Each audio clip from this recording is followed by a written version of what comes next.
Amen. So yeah, I'll do a say welcome. It's always good to be here, and we are moving on. We're actually going to move on to a new phase today of Jesus's ministry, and a really core piece of teaching, which is often has been so poorly understood. If I said poorly misunderstood, that's a double negative, so that's the wrong way, isn't it? It's been poorly understood, but it's something which we've already touched on to some degree, because we saw it in summary when we were working through the Sermon on the Mount, and Jesus was talking because some of what Jesus teaches here, Matthew has inserted in there. I suspect it was a kind of it's probably something that's come up before. But Matthew plops it in there. But in this context, we find there's a very real debate, and we'll explore that little debate a little bit further. So I'm calling this week and next week Family Matters. So we're going to think about marriage this time. I think it's probably appropriate. Actually, I should have just checked. That next week we'll probably. I haven't actually worked out what verses we're going to look at. Okay, so there's only a little bit, yeah. So this is Family Matters. I'll call it marriage. There's a little bit with children next week, but there's some other verses too. So I'll work out what we'll call it when we get closer. And as I say, there is a transition, and I think here, unlike in the Sermon on the Mount, where remember I've touched on how Matthew tends to draw teaching together. And so I think where we touched on this probably some months back now, last year, it was more probably that Matthew inserted it because it was relevant to the context. But now we're getting the event, the incident that actually highlights and brings something to the fore. And in the flow of Jesus' life and ministry, there are some things we can see in the discussion. So Matthew 19, verses 1 to 12, this is really a conclusion to what's gone before. So it happened that when Jesus had finished these words, you remember we often see a phrase like that at the beginning of a chapter in Matthew's Gospel. But in the Hebrew way of doing things, the fact it says had finished, it was really the last bit of what's just gone before. So we saw at the end of the Sermon on the Mount, when Jesus had finished these teachings, or something like that, I think was the phrase. And you have that kind of conclusion statement. So there is a conclusion to what's just happened and the teaching and the things that have been going on. And so after that, he withdrew from Galilee and he came to the borders of Judea, that is beyond the Jordan. So to put it into context, this is the withdrawal is a real withdrawal. If we could translate it, and it wouldn't be illegitimate in the Greek just to kind of say he left. But the thing with leaving, Jesus has been going and coming back quite a bit. He's cycled around. He's gone down to Jerusalem, come back. He's then gone up to Syria, come back. But actually, as you place this event into the flow of what Jesus does, he leaves Galilee and never comes back to Galilee, apart from in the resurrection, where he appears in Galilee to 500 people, of course. And also on the Sea of Galilee with the disciples. But in his earthly ministry, his earthly life, at this point, as Jesus leaves Galilee, he's entering into what's probably the last 9 months plus of his life. But he is doing so now, relocating into the south. And I think the move is a strategic move. In the previous year, he has avoided the Passover, which is the biggest kind of celebration in the south. Probably because for him to have been down there would have messed up the timing of what he achieves in his crucifixion. He would have become too provocative by being down south and near Jerusalem, with too many people interested in him and the crowds being too big. But actually Jesus, kind of led by the Holy Spirit, is timing these things just about right. We also pick up, I'm just trying to think which gospel it's in, that the move seems to happen just after Jewish New Year and ready for the Feast of Tabernacles. So it's right at that kind of period of time, which is around August, September time, that the move has probably happened. So he withdraws from Galilee. He comes to the borders of Judea beyond the Jordan. So he's coming into Judea, but he's not deliberately going into the centre of Jerusalem except for the feasts. he's kind of locating himself beyond the Jordan, means on the east side, and that's the very border regions of Judea. We move into other territories like Perea and Decapolis and so on. It's right in those kind of fringy areas. So he's moving to the heart, but the edge of the heart, if that makes sense. So, but we still, of course, read that huge crowds followed him, and he healed him there. I'm just at the moment, I'm kind of pulling together some texts and things to do a run of sort of daily short 5-minute meditative videos during Lent. There'll be about 40 of them if we get these, if I can get my head around it. but that whole series starts in Jericho, which is just on the Jordan barrier, and probably the kind of the region it is talking about. So Jesus then really comes in for the final time to Jerusalem, starting from that same region. But the Pharisees came assessing him. I think the King James puts tempting. Other translations say testing. But the word is a kind of it's not necessarily that they're looking. Sometimes if we use the word, we can look to make it assume that it's a test that they want Jesus to fail. I think in context, there is a real question here, and we'll see why there is a real question. So they're not looking for him to get a wrong answer, because in actual fact the Pharisees are divided on the question that they ask. So the question they ask: is it lawful for a man to divorce his wife for any sort of reason? Now, again, our English translations will put for any matter, for any reason at all, for every reason.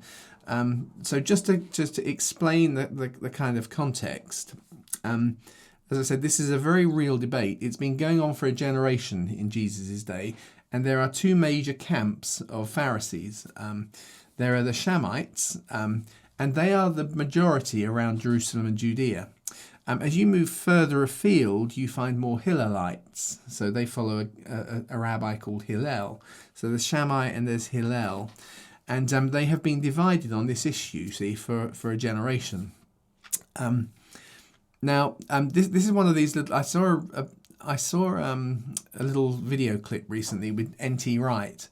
And he was talking about how his use of kind of going back to the rabbinic sources to find out what they thought something meant is quite unpopular in the United States. Now, I'm not saying that to be racist towards Americans, but there's a cultural thing. There's something to do with culture, which I want to express. The point that he was making when he said why it's unpopular is because in a kind of a strong church where there's lots of kind of Christians there, a culture has emerged which has often taken Jesus' words within the Gospels and ignored their Jewish context.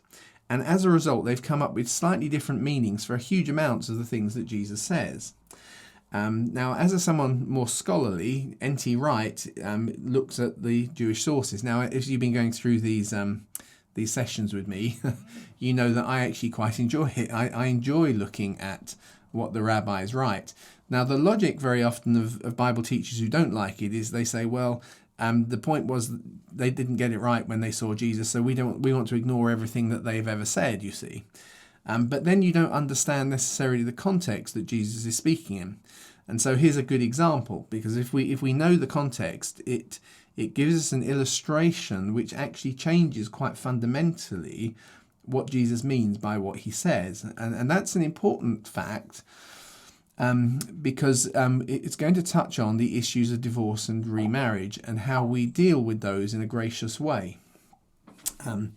So the Shammai, oh yes, I think I've got, hang on, yeah, there we go, any matter divorce. So that any sort of divorce or divorce for any sort of reason, that the Greek word that's used there that sometimes is any sort, any matter, really does root back to Deuteronomy, where it talks about divorce, you see. And there it talks about if a husband finds any shameful thing, and that shameful thing is understood, it's often got a sexual connotation to it, you see. So the rabbis would look at that, and the historical position has been that, in other words, he finds that there's something where she's had a relationship with somebody else, he's discovered those things, or she's behaving badly in different matters. So there's something that goes right at the emotional, intimate, physical heart of the marriage. And in that context, he is able to divorce his wife. Now, divorced from context, we lose a lot of nuance. A husband can divorce a wife, but a wife could also divorce a husband. But Moses gives a strange extra thing to husbands, which is if he finds his wife has been flirting around the place, there is, and as we're going to see, it's not because there's a bias towards the men, but there's something in a man that gets very possessive and whatever, and so he gives permission for divorce, you see. But then what had happened is Hillel had come along, and so that was Shammai's position. Hillel had come along and said, no, the emphasis shouldn't be on the word shameful. It should be on the any matter word in Deuteronomy, the anything divorce. And what he finds to be shameful, not what culture generally has interpreted to be shameful. So if he is embarrassed because his wife is a bad cook, then he can divorce her, you see. And of course, so you can imagine it. Now, the majority of Pharisees were Shamites in Judea and around Jerusalem. The Hillelites have more sway in the more Gentile areas, probably like Galilee and further afield, and certainly in the diaspora. And so as Jesus has moved down to the south, we're right on the borderlines of where these two things clash. And here's a problem. If you're a Jewish man and he's got bored with his wife and you want to get divorced, if she's not behaving shamefully, then if you go to a Shammite rabbi to ask him to issue a certificate of divorce, you can't get one. So what do? Well, it's easy, because we're not that far. We're all mixed up. There's a Hillelite synagogue over here, but there's a Hillelite rabbi over here, and he'll give me a divorce if I give him any old reason, if that makes sense. So this is a real debate. It's not something that they're looking for Jesus to kind of fail on. It's they're looking for what's his position on this, because this is a very real conflict right in the area where they are. And so Jesus responds, to which he answered, well, haven't you read from the beginning? And we see this, there's a wonderful way Jesus has, which actually approaches the whole of the law, in that he actually... We see him going back pre-law, and that's an important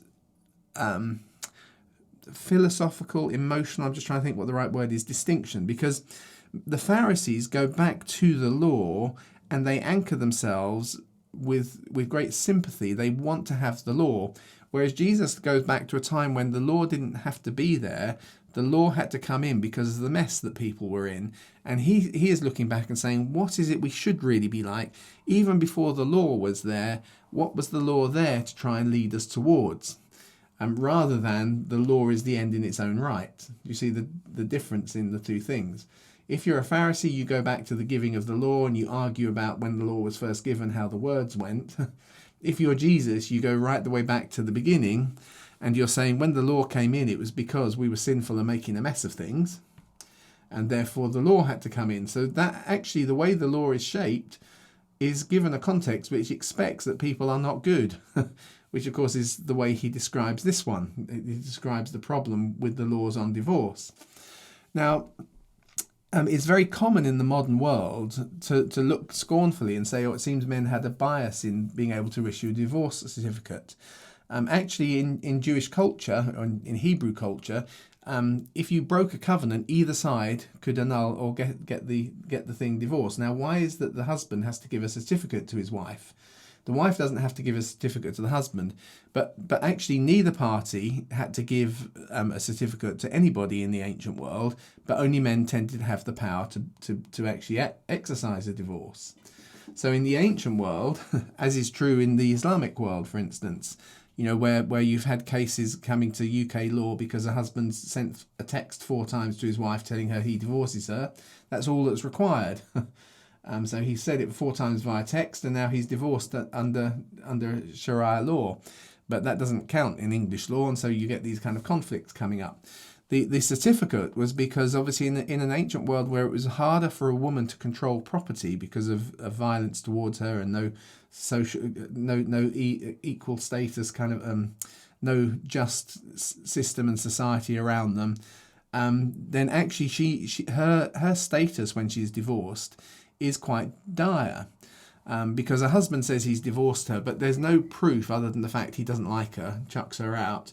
So Moses actually enforced as an inconvenience to the man that if he's doing it for something that's just about his opinion as to how she behaves, her shamefulness, then he actually has to issue her the certificate that releases her from any obligation to him. Because you would have situations where a wife is kicked out, but her status is ambiguous. Nobody wants to take her on as a new wife, because there might be claims being made by an old husband if he changes his mind and now he's less drunk, or for whatever the reason is.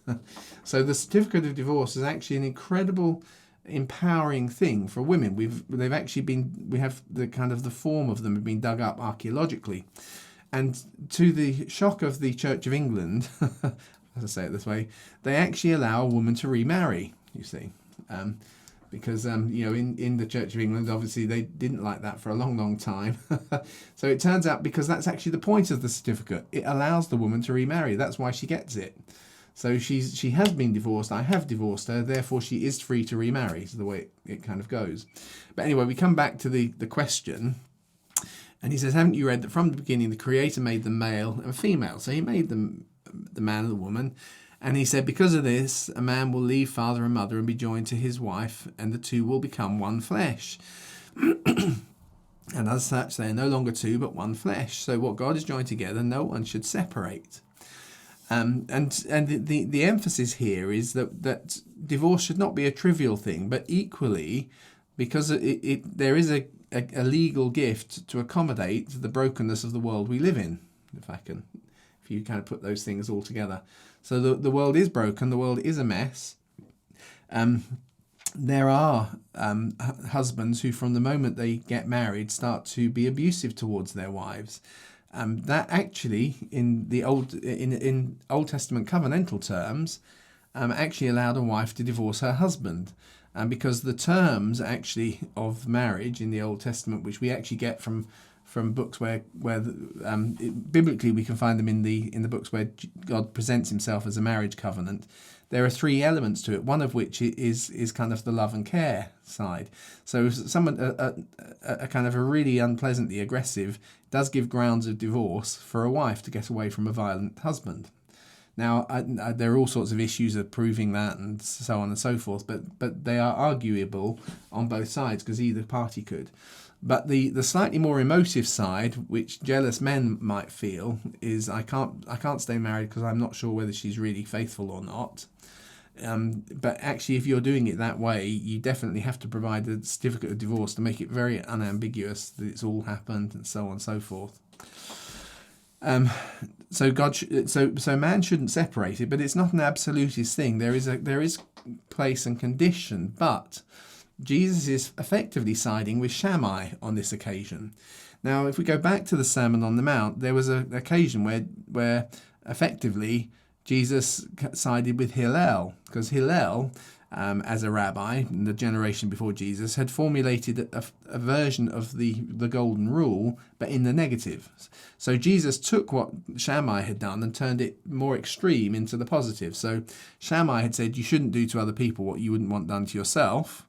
And Jesus takes him and kind of sort of endorses his position and says, but this, you should actually treat them the way you'd want to be treated. That takes it further. Does that make sense? So here, what we see is that Jesus, and similarly we found elements in the Sermon on the Mount which are drawn from Essene teaching, that Jesus is a real man in context, teaching alongside other rabbis, but he's somehow what he does takes the best, but then goes better. He gets better than where they were. So why then did Moses order? So then they said, so why did he order a man to give a wife a certificate of divorce? And he said, in view of your hardness of heart. So very straightforward. You're stubborn and rebellious, and you were in a mess. The law had to come in because you're in a mess, not because the law was a wonderful thing to be stuck with. That's why Jesus tends to go back before the law, before the problems come along. So because of that, Moses allowed you to divorce your wife, but it was not this way from the beginning. And so I tell you that whoever divorces his wife, and now this is really important as we recognize what Jesus says in the context of the debate and the discussion. So what he's talking about here is but people who are divorcing their wives for stupid reasons, because they've got bored with them, because they've fallen out with them, because they can. So he's saying when that happens, and that's why he qualifies it, except for if there's real immorality, unless there's really an issue here, unless there's any indecent matter, with the emphasis on the word indecent. If it's just because she got too fat and you don't like that anymore and you want to trade in for a younger model, really all you're doing is you're committing adultery in a religious way. You found a religious way of behaving according to your own desires and wills. So if it's not because of that genuinely indecent immoral matter, and he marries another, he commits adultery. Now, I've put the next line because it's not in all of the ancient text. And he who marries her, probably implying a divorced woman, when she is divorced, it commits adultery. That flip side isn't there in some of the earlier manuscripts. So it seems to be a clarifying comment that's been kind of added in to allow it both directions, something of that nature. So his disciples. So now his disciples. So now it's probably outside of the general debate. So the Pharisees have come.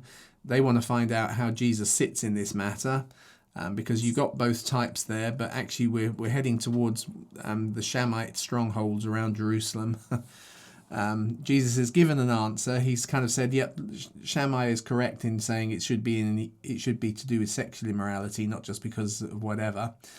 But that's only there because you were hard of heart, because the world was in a mess. That's actually the reason the law was given. If you go back to when the world was in a purer state, what God intended was one man, one woman, and nobody should be separating them.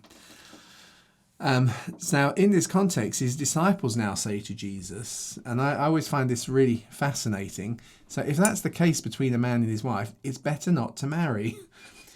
And we have to hear what they mean. We have a naive view when we look at the ancient world. The ancient world, sexuality was a male right. Sex was a male right in most of the ancient world.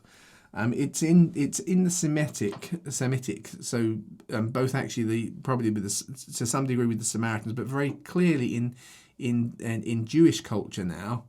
Where you have a strong two-way commitment within a marriage and how it should work, which includes love, care, and food and provision and so on. And actually most of the rest of the world doesn't operate that way. And actually now most of the rest of the world has infiltrated the wider culture. At this point, which is only in Jesus' final year, his disciples are basically saying, "Oh dear, do you know what? If when you got married, you've got to stay married, and even when she gets older and you don't like her so much, you've got to stay married. Might be simpler to do it the way the Gentiles do, because they live amongst us. We have those same things there. In Gentile culture, you can use a slave any way you like. It's not that they're being hyper devout at this point." But we get confused because Jesus replies, he said, well, not everyone can accept this word. So Jesus, I think quite amusingly, kind of takes them as if what they're saying is, well, we'll stay single and celibate for the rest of our lives. He said, well, not everyone can accept that. It's only to those to whom it's given, which is important to remember. That actually that celibacy is an effort, because God made us. He made us to be fruitful, and he commissioned and said, "Be fruitful," which involves sexual activity and the production of children. So it's a very deeply wound into who we are. Is that there are activities and fruit that are deeply wound into our desires. So it's not trivial and easy. But he says, so not everyone can accept it, but those to whom it's been given. So there are some for whom that is their calling. But then he goes on, there are eunuchs who are born that way.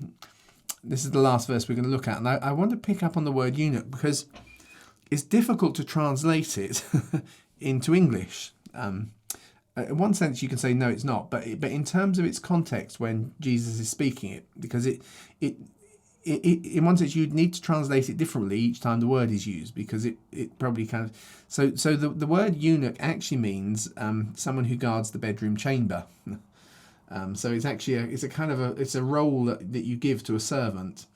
And of course, typically, if you're to avoid the temptation of the fact they're guarding the harem, which is what they're doing, is it was not uncommon that you actually had people who'd been physically castrated doing that job. But it's interesting because not all of the people here are physically castrated, because they're those who are born that way from their mother's womb. So there is a degree, obviously, where Jesus is addressing that there can be, you can have impotency and other things. So some people choose a life. Some people have a life that is pushed on them by the nature of their birth. But actually, the word he's used is also quite a nice word, because I say nice word. It has a slightly different nuance to it, because it is actually about the guarding. The guarding of women from sexual exploitation, if I can think of it like that, which actually has been right at the heart of what this debate about the way marriage works is. That weirdly, somehow, in a religious way, the Pharisees, one group of Pharisees anyway, had been able to turn what should have been a protection for the women in the consequences of the sexual activity that's now led to children and needs care and so on, and all of the requirements, and that's why marriage is there. What should have been there has now has found a religious way for us to actually abuse those people, for us to treat them the way that just kind of suits the male ego and so on. So I think that there's something of that in the fact that he uses the word that literally means bedroom chamber, guard for the bedroom chamber. There are some who are like that way. They're going to take care. They're going to be careful in these things. There are eunuchs who are made eunuchs by men. In other words, they've had it forcibly pushed on them. And there are eunuchs who've made themselves eunuchs for the kingdom of heaven's sake. And if you see it in that kind of bedroom chamber thing, it's not quite like when the medieval church used to kind of produce castrati singers who make them eunuchs so they could sing nicely in church. It is kind of, there's something of both the setting themselves aside like Jesus has, where he chooses not to get married, he chooses celibacy for the pursuit of the calling he has. But equally, there's something of that where some of that protective layer is part of the wider community, and those who choose a certain way of being able to work both male and female in a safe way. So he finishes with it. So who is able to accept this? Let him accept it. Which doesn't mean, as is often we think about it, the way it happened is, it doesn't become an endorsement that it's more spiritual to live that way. It's a part of certain people's callings, but it's the unusual. It's the exception rather than the norm, if you think of it like that. It's not that spirituality requires celibacy, but some people's calling, it's better that it's pursued in those ways. So anyway, that's where I was. Not too bad, probably because I've over the years we've come across this passage, and I think it's important to teach on, because we live in a culture where divorce happens, and we're then stuck with a situation where we're either very legalistic, which was the historic kind of Church of England way, which is, well, you're divorced, you can't remarry, or certainly if you're going to remarry, you can't do it in church. So you don't allow people the grace to move on, which actually totally misses the form of what the divorce certificate was all about. It's supposed to allow them to remarry, but it needed to be a legitimate reason. So neither is the kind of the other side endorsed, which is, well, we kind of fell out of love and it just went that way. We're supposed to work hard and actually make something. And so Jesus highlights that by showing what it is that we're aspiring to, which is not the law. It's just something before that. It's God's intention in his purity and man in his innocence, where so we might go through tough times, but we don't abandon the commitments we make casually. And if there's not any of the provisions that are there because the commitment said we would love and protect, and we were actually beating up and doing whatever, then there isn't a grounds for the divorce in that sake, and we should therefore look to find a way to try and work through it. I mean, I think that this tension, because it's not the only area that you find it, is very relevant to the modern world, where the church often divides into one of two camps. Either it's all laissez-faire, God so loving, everything goes, or it's kind of that somehow the law is what we should fall back to rather than God's intentions and His compassion over the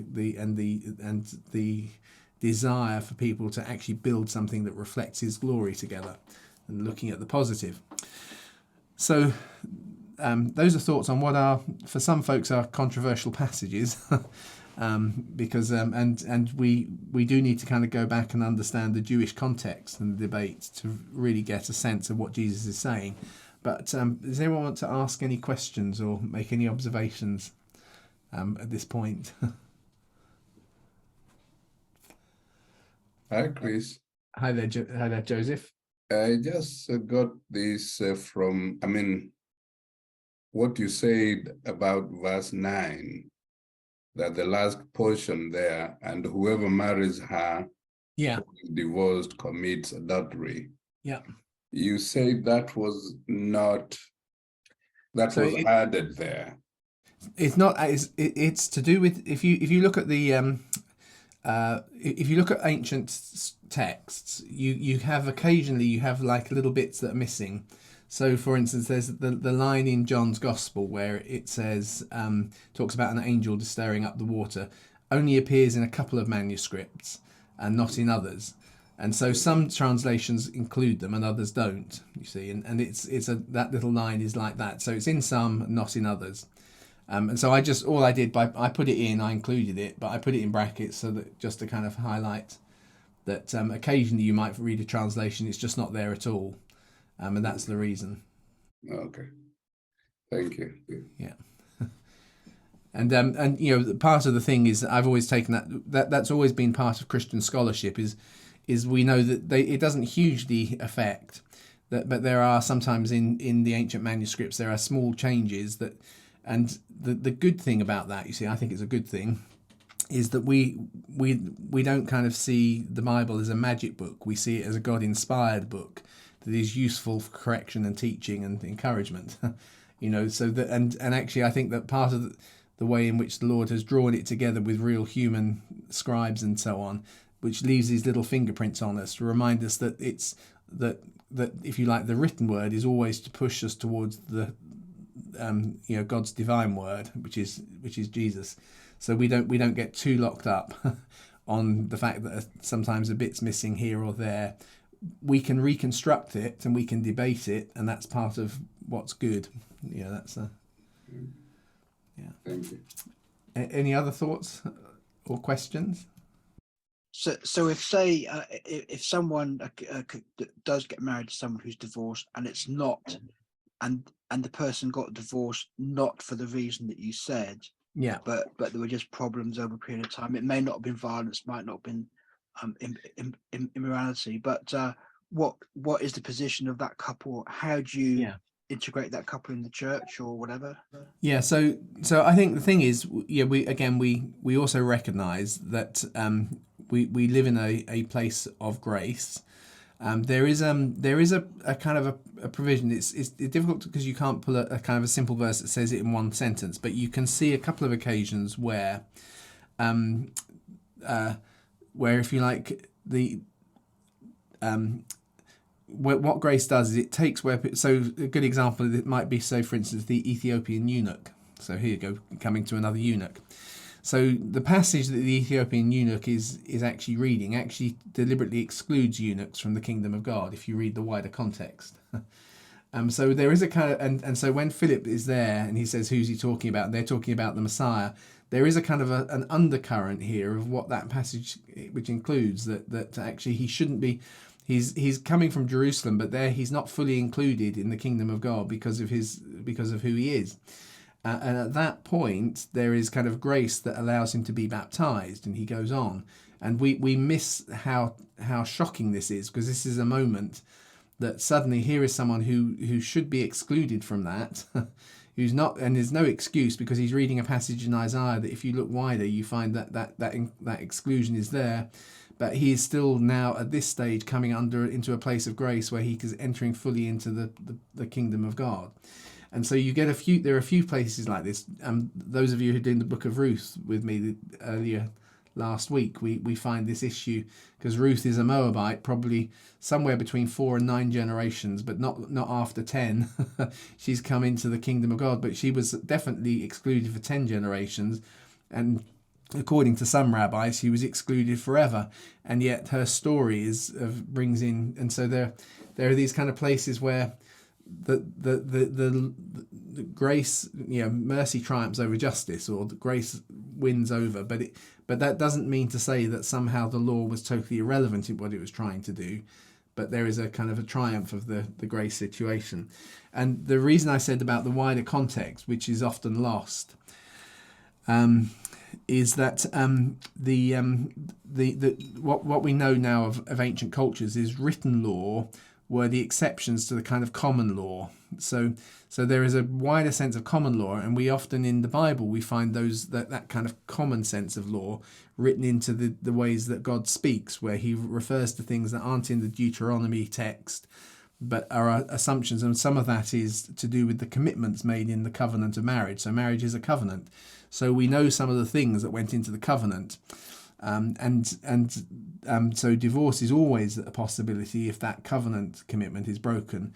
And there is a kind of a broad definition of love, which includes active care, provision of food, and the provision of warmth and clothing. And that's mutual in both directions. And so the understanding was in the Jewish world, for instance, if a man went out and traded and produced cloth, he was providing clothing to the woman, and she would then take those things and with her skills produce kind of clothes that the family would wear. So together they're both providing that element of warmth and security and clothing and covering up.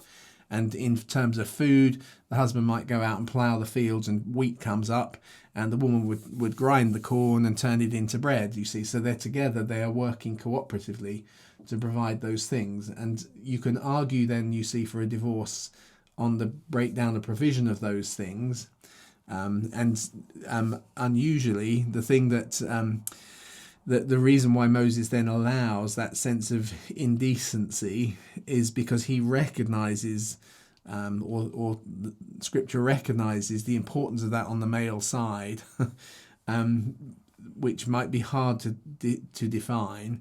And actually, the provision of love doesn't necessarily mean that someone is always faithful, you see. So Jacob has Rachel and Leah and 2 other slave wives. And so, you can say, well, he's loving them. He's just got other women as well. So it was a bit ambiguous in that sense.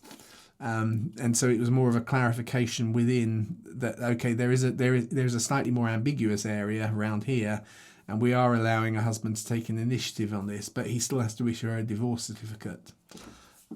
So sorry, that's a very long answer to your question, Colin. But actually, the gut feeling is, or my gut feeling with these things is that grace has to meet people where they're at. And some of those things we do more damage when we try and wind back to the law. So that comes out in the book of Ruth, as we talked about, and we were looking at that passage during the last week, where Nehemiah says, when Ezra came along, he forced them to divorce their foreign wives, but then some of them had children, and Malachi came along and said, you shouldn't have divorced your wives because there were children. So which one, the law would say, well, you weren't supposed to have got married, so the best thing to do is divorce. But now you're saying, and that's why Malachi then says he'll turn the hearts of the fathers to look again to their children. In other words, the forcing of divorce because they had married people they shouldn't have done is now being made worse by trying to go back and do the legal right thing and putting it all right, if that makes sense, because now suddenly we've got children who have got no parents or got no father. So there is a kind of a provision of grace in the messiness that has to meet people where they're at and try to work forward the best way forwards. And sometimes being too legalistic actually makes things worse. And then we get a complaint from the prophet Malachi because we've behaved badly. it's not quite the same, but it's not dissimilar to when Jesus points out that by saying something's korban, you dishonor your parents. Where the point he's making is you're using two rights, but you're making one thing worse because you're using them in the wrong order. In other words, you're saying, I'm giving this to the temple, but I should have really been providing for my parents first. So it's not wrong to give to the temple, but it's wrong to say that takes priority over honouring your father and mother. Complicated issue. Sorry, Colin. Thanks. Yeah, thank you. Yeah. Good. Any other thoughts or questions? But hopefully it was a helpful conversation. Yes, it was. So, part of the reason why I tend to think this is a useful conversation is because, in terms of church ministry, I've drawn on my understanding of this lots and lots of times, because, as you said, we live in a world where people are not raised well for being able to cope with the complexities of marriage that has a certain clashes and other things, and the issues of commitment, and so things fall apart all over the place. So actually, but my pastoral response is you need to grab people where they're at, you get to meet them where they're at, and you try and move them forwards. Their moving forwards might look very different from someone who's got it all right all the way through life. So it's a very real dynamic of how to deal with real people in real situations. So strangely, as I'm looking at the time here, we got through the teaching side quite quick on quite a complex passage, probably because it's something I've had to think about quite a few times over the years. Anyone else want to raise anything or say anything or share anything? And you are. Oh, I was going to say you are totally allowed to say no. I think it's the wrong way. I hadn't. The local vicar told me when he asked me my thoughts. He asked me my thoughts, and I told him, and he said, "No, I don't think you're right." I won't name names, but he was of the view that if they married, they shouldn't get remarried. So. Just to say that I found this a very useful passage in terms of the same-sex issue in the fact that Jesus defines marriage very clearly here. He does, yeah. It seems very black and white, doesn't it?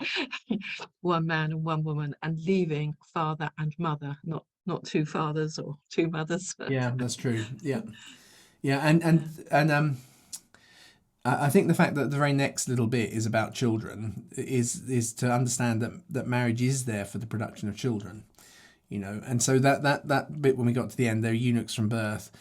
It's quite a broadish sort of sense of the idea of that there are some people who just will never, they'll never be sexually active in a way that's going to produce children. That's just the way it is. But actually, when we are, this is our context, and the reason there is covenant and there is order in it is because it has it has the potential of being very messy when it goes wrong. So actually having the thing with the divorce certificate and a little bit of public responsibility, needing to talk with a rabbi, a teacher, working it through, all those things are not to make it worse. They are to make it more ordered when things go wrong, in that sense, because it is very damaging cross-generationally when marriages fall apart.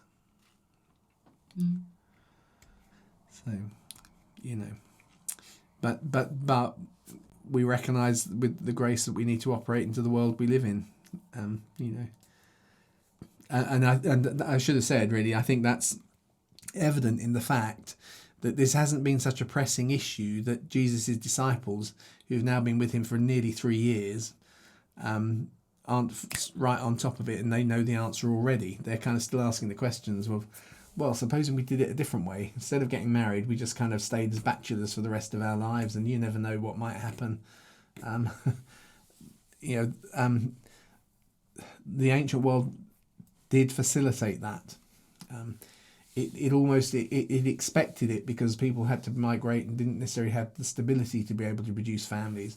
Marriage was a privilege in the Roman world, you see. So if you kind of in a working context, you didn't know where you might get sent as a soldier, or if you're a merchant or whatever, and so ancient culture was often there to provide sexual needs to people in ways that that I suspect were in some of the disciples' mind when they said, well, so maybe we just stay single. And as long as it's fair, as long as we're not abusing anybody, that'll be okay. So which I think that the nice thing is to see the way Jesus kind of meets it in a slight with some humour, where he says, well, if that's the way you see it, that's great, but it won't be easy for you. In other words, yeah, no, you're not gonna it's not gonna be an easy task. Good. So we probably come to our end, have we? I don't want to cuss off anybody who wants to ask something or say something. It feels really nice to have got to where we've got to, because we really are now moving into the last year of Jesus' life. Things are starting to kind of crescendo up.